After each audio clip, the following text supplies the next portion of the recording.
모든 생활은 약속으로 이루어집니다.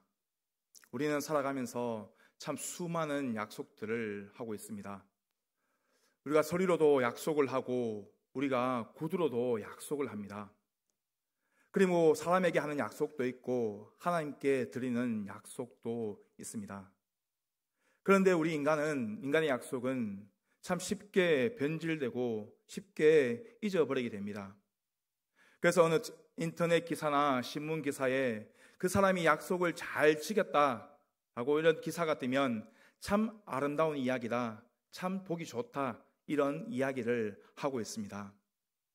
그러나 이 하나님의 약속은 그 어떤 약속보다도 영원 불변한 것입니다. 하나님은 신실하시기 때문입니다. 하나님은 전능하시기 때문입니다. 그래서 이 하나님의 약속은 그 누구도 막을 수 없고 그 누구도 방해할 수가 없는 것입니다. 그런데 참 감사한 것은 우리는 하나님의 약속을 참 잊어버릴 때도 참 많이 있지만, 그러나 하나님은 절대로 우리의 약속을 잊어버리지 않는다는 것입니다. 이 성경은 모두가 하나님의 약속입니다. 창세기부터 요한계시록까지 모두가 다 하나님의 약속입니다. 창세기 25장에 보면 하나님과 아브라함의 약속 이야기가 나오고 있습니다. 창세기 15장 9절에서 17절 말씀 보면 이 하나님께서 아브라함에게 3년 된 암소와 암염소, 순양, 그리고 산비둘기, 집비둘기 새끼를 가지고 언약을 맺으라고 말씀을 하고 있습니다. 이러한 언약의 의미를 제대로 알려면 우리가 고대 배경을 알아야 합니다. 이 고대에서는 개인과 개인 간의 언약을 맺을 때에 짐승으로 언약을 맺었습니다. 언약을 맺을 때에 짐승을 반으로 잘라서 그것을 양쪽으로 벌려놓고 그 피가 나는 그 짐승 사이로 지나가게 된 것입니다. 바로 이것이 언약의 사인입니다. 하나님은 이 15장에서 아브라함과 언약을 맺으실 때 이것과 똑같은 방법으로 언약을 맺으셨습니다. 하나님은 아브라함에게 소와 염소와 순양을 가지고 와서 반으로 쪼개라고 그렇게 말씀을 하셨습니다. 그리고는 저녁이 되어 어두워질 때에 연기 나는 향로가 보이고 그리고 불이 그 쪼갠 고기 사이로 지나갔다라고 말씀을 합니다. 이 하나님과 언약을 맺을 때에 이 아브라함이 먼저 그 쪼개진 고기 사이로 지나갔고 그 다음에 하나님의 상징인 그 불이 쪼갠 고기 사이로 지나갔다라고 이야기를 하고 있습니다. 이렇게 동물을 통하여서 제사를 지낸 그 이유는 만약 그 약속을 어기면 이 죽은 고기와 같이 내가 죽을 것이라는 그런 의미가 담겨져 있는 것입니다. 이 하나님은 아브라함에게 천지는 없어지겠지만 이 약속은 영원히 변치 아니할 것이라고 말씀을 하셨습니다. 그렇다면 이 하나님의 약속이 우리에게 주는 그 축복이 무엇일까요? 첫 번째는 하나님의 약속은 우리가 하나님의 자녀가 된다는 것입니다. 우리가 하나님을 믿는 그 순간 우리는 하나님의 자녀가 되는 것입니다. 이것은 절대 변하지 않는 하나님의 약속입니다. 오늘 26절 말씀 보면 누구든지 다 믿음으로 말미암아 그리스도 예수 안에 있으면 하나님의 아들이 되었나니라고 말씀을 하고 있습니다. 우리가 예수님을 믿으면 하나님의 아들이 되는 것, 이것은 절대로 변하지 않는 그러한 약속인 것입니다. 우리가 하나님의 아들이 된다는 것, 하나님의 자녀가 된다는 것은 특권 그 이상의 것이 있습니다. 면책권이 주어지는 것입니다. 너는 내 것이라는 증표가 되는 것입니다. 하나님이 우리를 책임져 주신다는 것입니다. 하나님께서 보호해 주신다는 것입니다. 하나님 우리와 함께 하시겠다는 그런 증표가 되는 것입니다.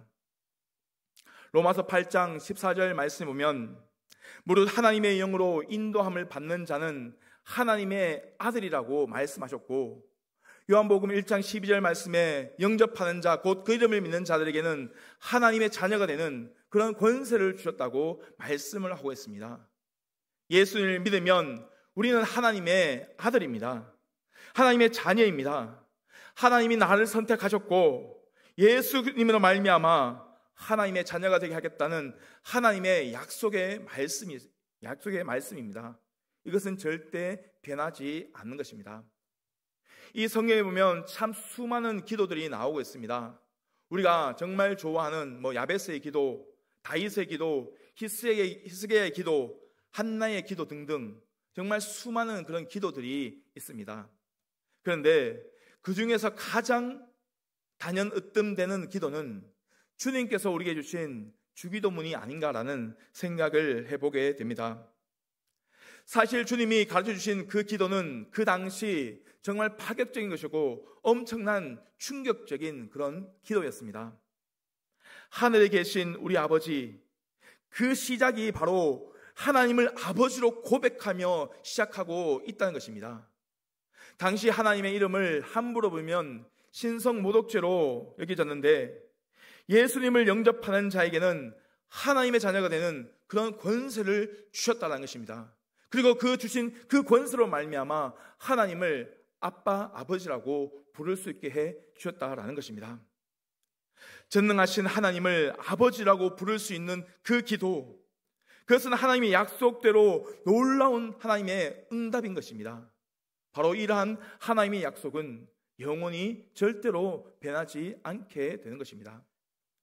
두 번째는 하나님의 약속을 우리는 구별 없는 그런 축복을 받았다라는 것입니다. 28절 말씀 보시면 너희는 유대인이나 헬라인이나 종이나 자유인이나 남자나 여자나 다 그리스도 예수 안에서 하나이라라고 말씀을 하고 있습니다. 우리가 예수를 믿으면 예수를 믿는 그 순간 우리는 누구나 평등하고 고귀한 존재가 된다라고 말씀을 하고 있는 것입니다. 이것은 계급이나 인종이나 지역이나 남녀, 신분, 빈부, 귀천이 없이 모두가 다 동일한 존재가 된다는 것입니다. 내가 예수 그리스도로 옷 입는 그 순간 우리는 모두가 동일해진다는 것입니다. 바로 이것이 하나님의 약속입니다. 하나님의 자녀가 된다는 약속의 좋은 예는 요한복음 4장에 나오는 우물가의 여인입니다. 그녀의 특징을 요약하면 고립된 인생이었고 상처난 인생이었고 정말 갈급한 그런 인생이었습니다. 특히 그녀는 당시 유대인들에게는 개보다 못한 취급을 받는 그런 사마리아 사람이었습니다. 그런데 이 여인과 이 예수님의 만남은 우연이 아니었다라는 것입니다. 요한복음 4장 4절 말씀을 보면 예수님께서 이렇게 말씀하십니다. 사마리아를 통과해야 되겠는지라.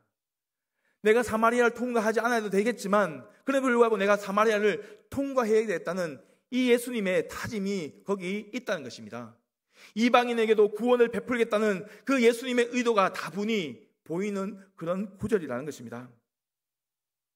그 중에서도 가장 문제 많은 여인에게 찾아가셔서 그 여인에게 새로운 생명을 허락하셨고 새로운 인생을 그 여인에게 약속해 주셨다라는 것입니다. 또 빌레몬서에 보면 빌레몬과 그의 종인 오네시모가 나오고 있습니다.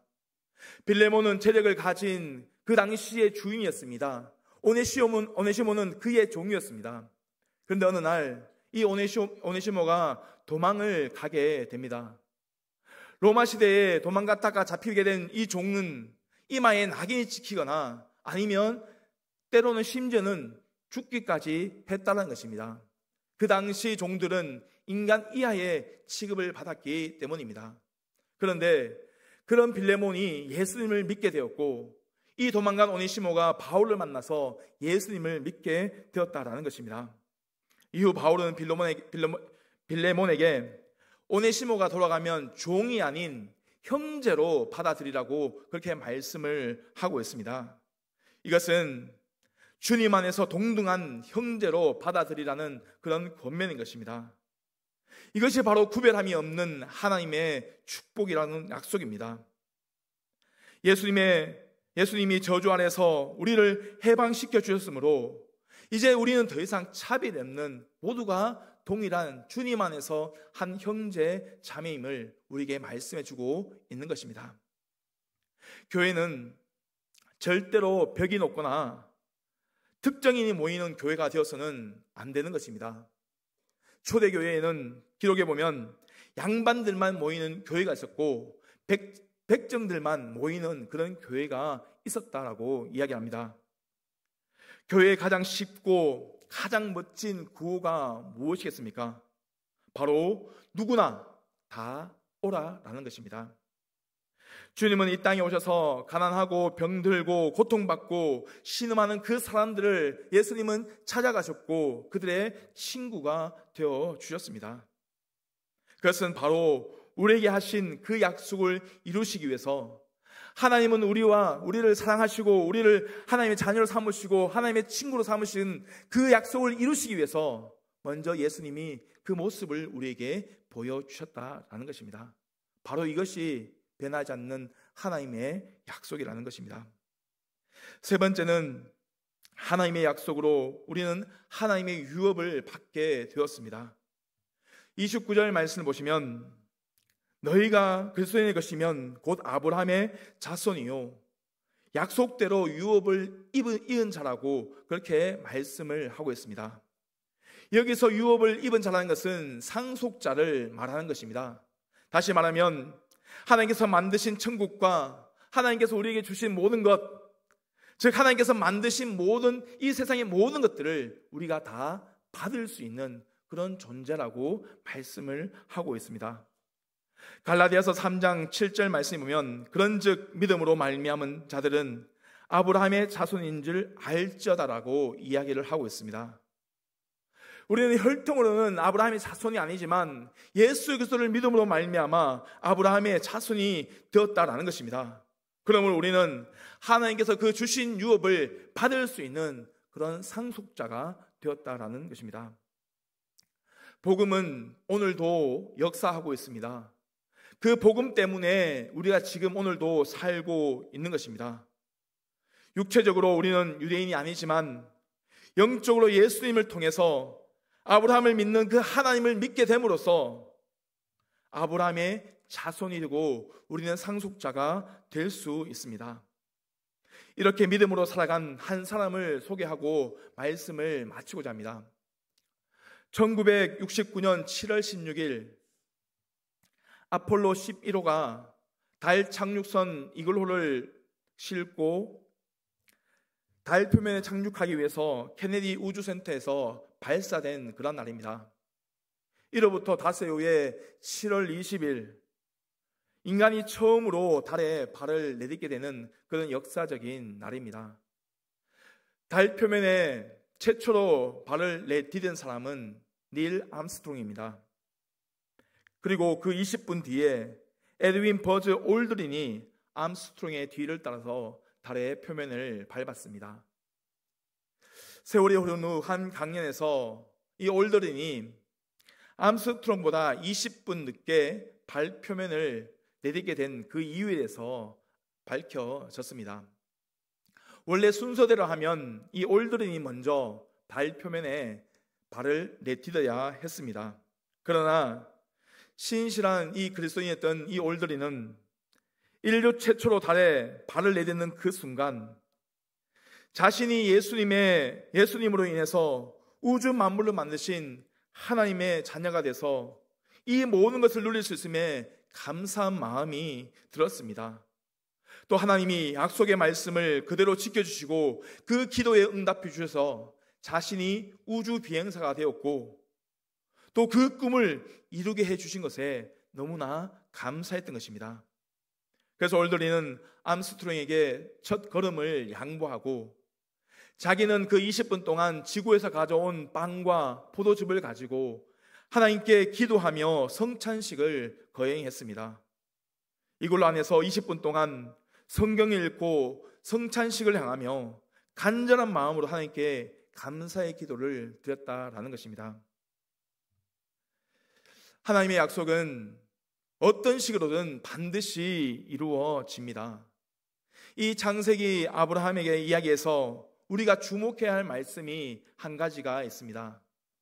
창세기 21장 1절 2절 말씀입니다. 그 말씀을 보면 여호와께서 말씀하신 대로 사라를 돌보셨고 여호와께서 말씀하신 대로 사라에게 행하셨으므로 사라가 임신하고 하나님이 말씀하신 시기가 되어 아들을 낳았다라고 말씀하고 있습니다. 여호와께서 말씀하신 대로라는 이 말씀이 중복되어서 거듭 반복해서 나오고 있다는 것입니다. 이것은 약속하신 하나님의 말씀 그 하나하나가 우리 삶에, 우리 현실에 임하게 된다는 것을, 우리 현실에서 이루어지게 된다는 것을 말씀을 하고 있는 것입니다. 하나님이 약속의 말씀을 주실 때 이미 축복의 응답은 시작이 된 것입니다. 하나님의 약속의 그 말씀은 우리 축복의 전주곡이라는 그런 말씀입니다. 그러므로 우리는 약속의 그 말씀을 믿고 의심하지 말아야 합니다. 성경에 기록된 그 말씀 중에 가장 중요하고 가장 근본이 되고 가장 중심이 되는 그 약속이 무엇이겠습니까? 그것은 바로 예수님을 통해서 우리의 모든 죄가 속죄받고 인류가 구원되는 구속의 약속입니다. 예수님을 통한 속죄로 말미암은 그 인류 구원의 약속, 그 약속을 믿기만 하면 우리는 하나님의 상속자가 되는 놀라운 복을 받게 된다라는 것입니다. 하나님의 그 창조, 그 하나님의 그 사랑, 하나님의 자녀됨은 다른 사람의 이야기가 아니라는 것입니다. 바로 내가 예수 그리스도로 옷 입음을 말미암아 우리 자신이, 우리 모두가 하나님의 상속자가 된다라고 말씀을 해 주신 것입니다. 우리는 이 믿음으로 흔들리지 말고 감사와 감격으로 이 땅에서 당당하게 하나님의 자녀로, 하나님의 상속자로 살아가는 우리 모든 성도님 되시기를 바랍니다.